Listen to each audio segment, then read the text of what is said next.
Hai teman-teman pembelajar, selamat datang kembali di LND Indonesia. Pernah nggak sih ngerasa bingung, stuck, atau malah overthinking pas harus ngambil keputusan penting di kantor? Nah, bareng saya, Teira Duen, hari ini kita bakal ngebedah tuntas solusinya di sebuah modul yang berjudul Decision Making Basics. Kita mulai.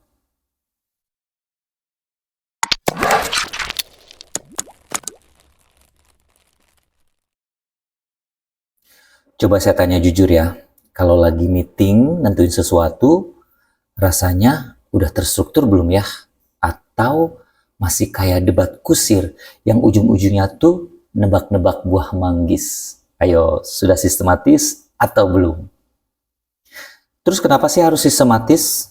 Simple, supaya semua orang di tim bisa kasih ide dan ambil peran yang pas. Jadi keputusan itu adalah milik bersama, bukan cuma rutin ego satu atau dua orang saja. Nah, ini dia peta perjalanan kita hari ini. Kita bakal mulai dari proses problem solving, terus kenalan sama model-model kerennya, kemudian pendekatan individu versus kelompok, sampai rahasia pentingnya EQ. Padat dan daging semua. Ibarat mesin, otak dan tim kita itu butuh gear yang pas biar jalannya mulus. Nah, mari kita masuk ke gear yang pertama, yaitu proses penyelesaian masalah. Percaya deh, masalah seruwet apapun di kantor itu bakal lebih gampang beres kalau kita punya SOP cara berpikirnya.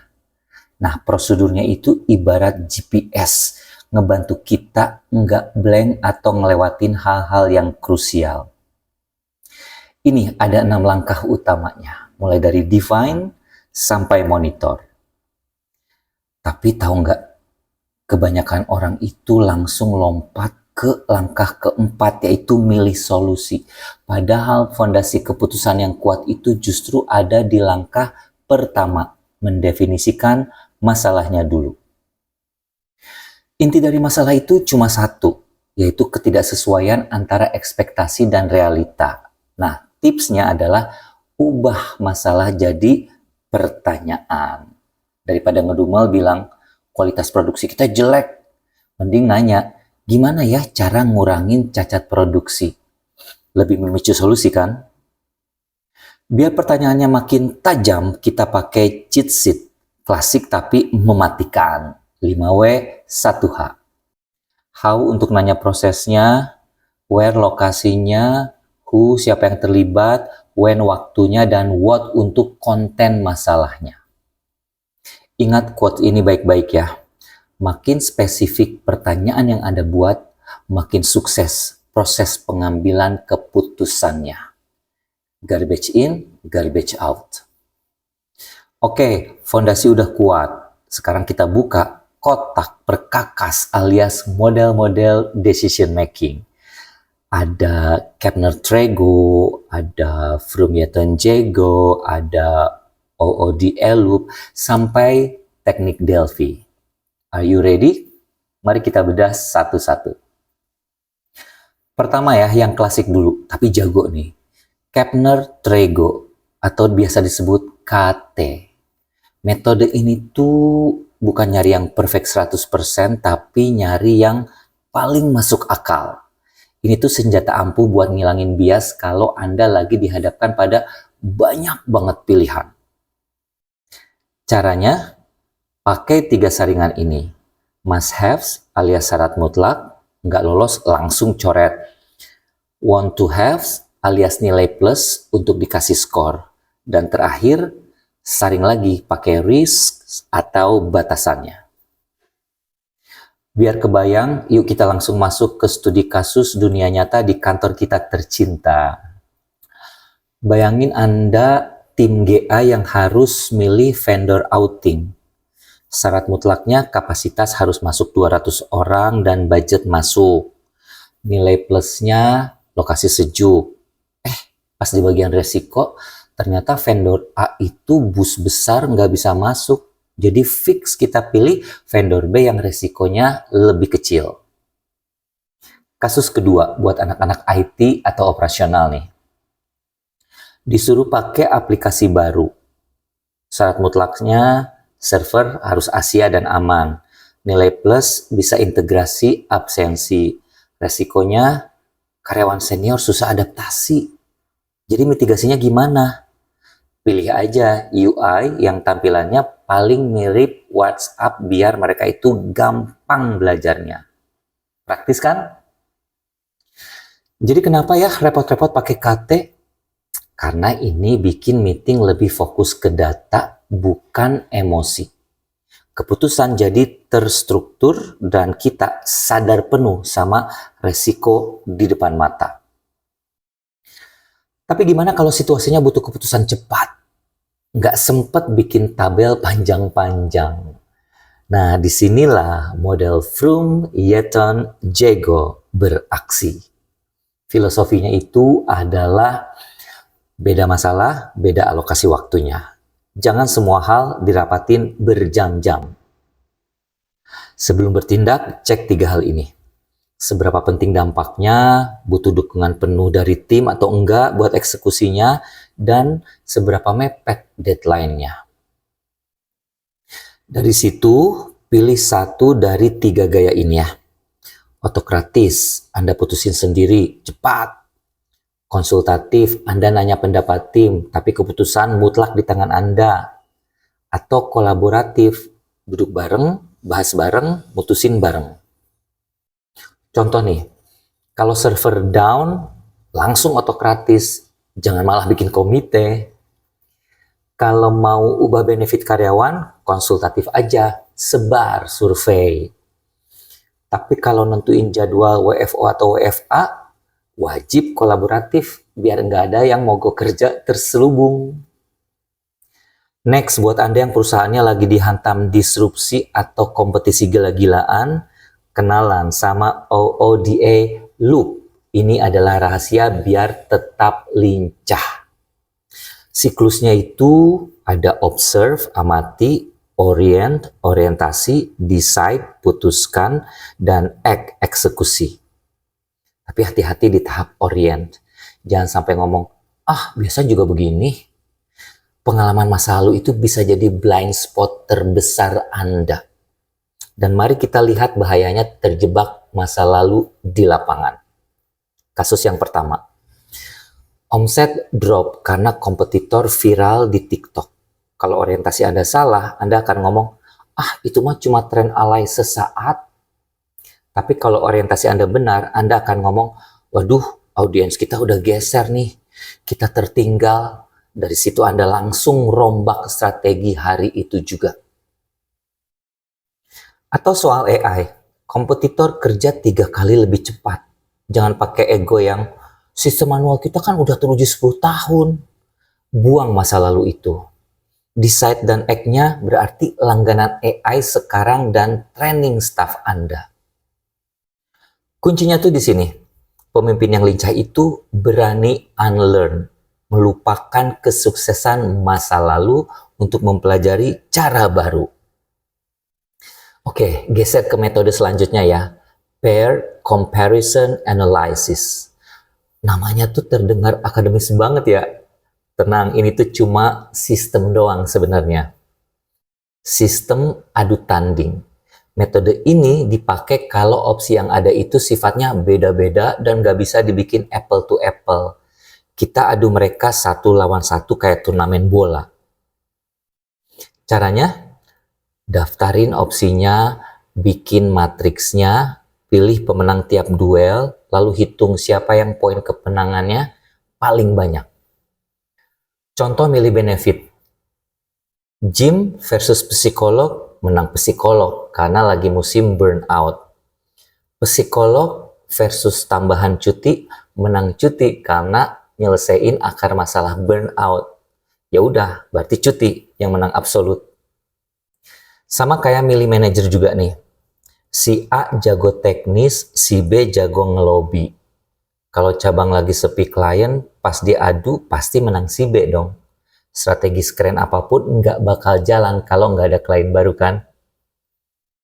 Intinya metode ini ngebantu banget mecah kebingungan yang rumit jadi pilihan satu lawan satu yang simple. Prioritas perusahaan saat ini langsung kelihatan transparan. Nah, metode yang ini favorit saya banget buat kultur kerja di Indonesia.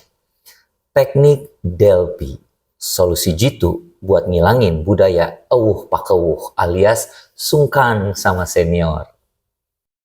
Metode ini tuh minta opini dari para ahli, tapi secara anonim dan tanpa tatap muka. Pakai kuesioner berlapis, jadi ide dievaluasi murni dari kualitasnya, bukan dari jabatan yang ngomong.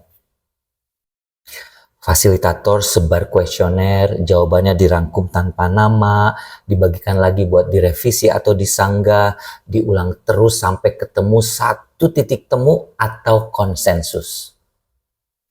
Di rapat biasa, orang paling vokal yang menang. Karyawan junior takut ngomong. Di Delphi, semua punya suara yang setara, anonim, dan didasarkan pada argumen logis. Bayangin, nentuin target sales. Di meeting, pasti pada defensif minta target diturunin. Lewat Delphi, manajer bisa saling baca argumen cabang lain secara anonim, lalu sadar sendiri dan bersedia naikin target tanpa merasa ditekan.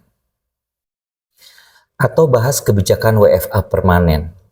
Pakai Delphi, manajer yang konservatif itu bisa lihat ketakutannya kejawab oleh ide manajer lain tanpa harus debat kusir.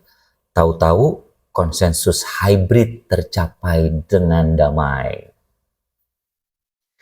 Sebagai penutup bagian ini, ingat, keputusan terbaik tidak lahir dari metode yang sempurna, melainkan dari kemampuan Anda memilih alat yang tepat. Jadikan semua yang saya jelaskan tadi sebagai toolbox Anda. Alatnya udah ada, pertanyaannya siapa yang pakai? Keputusan kan bisa diambil secara individu atau bareng kelompok. Kita kupas. Kita mulai dari diri sendiri dulu ya. Ada 3 kerangka berpikir praktis yang bisa Anda pakai buat mutusin sesuatu tanpa nunggu orang lain. Pertama, neraca keputusan. Gampangnya itu dia tuh artinya bikin daftar pros and cons atau untung versus rugi. Misalnya mau mutasi keluar pulau, tulis keuntungannya apa, ruginya apa, biar jelas dan gak cuma modal feeling.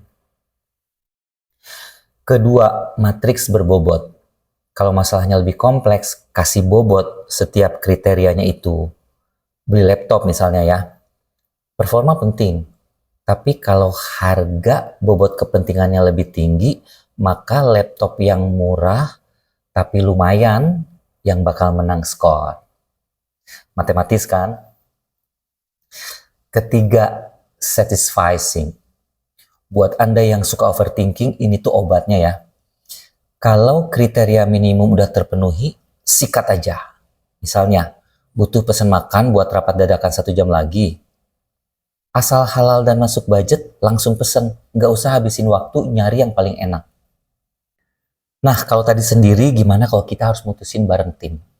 Ada 5 dinamika yang perlu kita pahami. Mutusin bareng tim itu seru, tapi kadang bikin kepala pusing ya, karena itu banyak kepala, banyak mau. Bener kan? Pertama, konsensus alias mufakat. Nggak ada pihak menang kalah di sini. Semua wajib dukung. Memang lama banget prosesnya, tapi komitmen pelaksanaannya tuh di lapangan dijamin 100%. Kedua, ada voting. Cepat dan demokratis. Tapi awas, ada pihak yang sakit hati. Lawannya itu adalah yang ketiga, otoritas alias top down. Si bos yang mutusin setelah dengerin curhatan timnya. Yang keempat, keputusan pakar. Kalau isunya sangat teknis, misalnya soal cloud server ya, IT gitu, jangan di voting.